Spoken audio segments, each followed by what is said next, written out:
योजना इन Hindi YouTube channel पर आपका स्वागत है।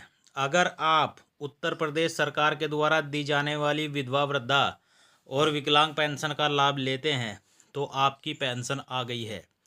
और अब की बार जो पेंशन का भुगतान राज्य सरकार की तरफ से किया गया है वह 4 से लेकर के 4 गुना किया गया है, यानी कि लाभार्थियों के खाते में 6,000 रुपये, 8,000 रुपये और 12,000 रुपये तक का पेंशन का भुगतान किया गया है।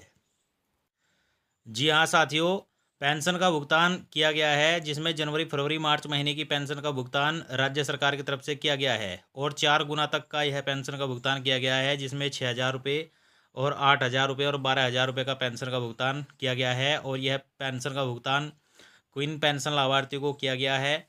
और अगर आपको पेंशन का भुगतान नहीं हुआ है तो आपको कब तक मिलेगा, उसके लिए आपको क्या करना होगा, सब कुछ जानकारी हम आपको इस वीडियो के माध्यम से देने वाले हैं। तो वीडियो लास्ट तक जरूर देखिएगा, लेकिन उससे पहले अगर आपने वीडियो को लाइक नहीं किया है तो लाइक करिएगा और चैनल पर नए आए हैं तो सब्सक्राइब भी जरूर करिएगा।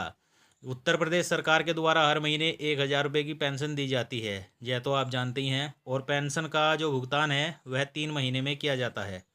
दोस्तों, अगर आपका सब कुछ ठीक रहता है तो 3 महीने में आपकी पेंशन मिल जाती है, लेकिन अगर आपके साथ कुछ गड़बड़ी हुई है, आपके बैंक खाते में गड़बड़ है या फिर आपका पेंशन रुका हुआ है, तो आपका जो पेंशन रुका हुआ है ऐसे ही पेंशन लाभार्थियों के साथ भी हुआ है, क्योंकि काफ़ी पेंशन लाभार्थी ऐसे हैं जिनका बैंक अकाउंट सही नहीं था, केवाईसी नहीं हुआ था, लेकिन उन्होंने अपनी गलती को सुधार किया और एक साथ उनके खाते में पेंशन का जो पैसा वह, चाहे उनका 3 महीने का रुका हुआ था, 6 का रुका हुआ था, 8 का, यहाँ तक कि अगर आपका 1 साल का पेंशन भी रुका हुआ था तो डायरेक्ट राज्य सरकार ने आपके खाते में भुगतान कर दिया है।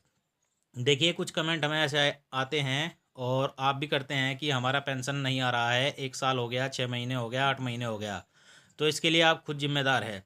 वह किस लिए कि अगर आपका केवाईसी नहीं हुआ है, आपके बैंक अकाउंट नंबर गलत है, मोबाइल नंबर गलत है, तो आपको पेंशन नहीं मिलेगा, जो नए नियम राज्य सरकार की तरफ से लागू किए गए हैं।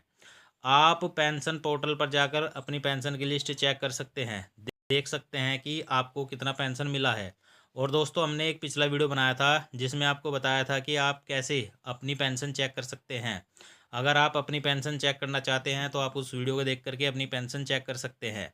अगर आपका भी पेंशन का पैसा आपको नहीं मिला है, आपका भी पेंशन रुका हुआ है, तो आपको भी अपने बैंक खाते में कुछ सुधार करना होगा, अपनी गलतियों को सुधारना होगा। जैसे बैंक खाते में आपको केवाईसी करवाना होगा, तभी जा कर के आपका जो रुका हुआ पेंशन है वह आपके खाते में आ जाएगा। और अभी तक जो पेंशन दिया गया है चौथी किस्त का, वह वृद्धावस्था पेंशन लाभार्थियों के खाते में ही आया है। और जल्द ही जो अप्रैल, मई, जून की पेंशन है वह भी खाते में आने वाली है।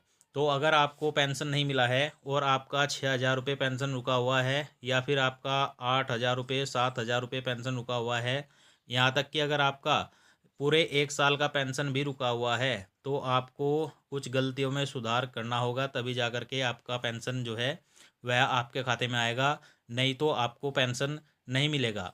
और पेंशन लाभार्थियों को चौथी किस्त का पेंशन जो दिया गया है, 6,000 रुपये से लेकर के 12,000 रुपये तक का पेंशन दिया गया है, जिसका जितना पेंशन रुका हुआ था। तो दोस्तों, यही थी जानकारी कि किन पेंशन लाभार्थियों के खाते में 4 गुना पेंशन आया है और किन पेंशन लाभार्थियों को क्या करने से पेंशन आएगा। वीडियो अगर आपको अच्छा लगा हो तो लाइक, शेयर, कमेंट जरूर करिएगा और चैनल पर नए आए हैं सब्सक्राइब भी जरूर करिएगा।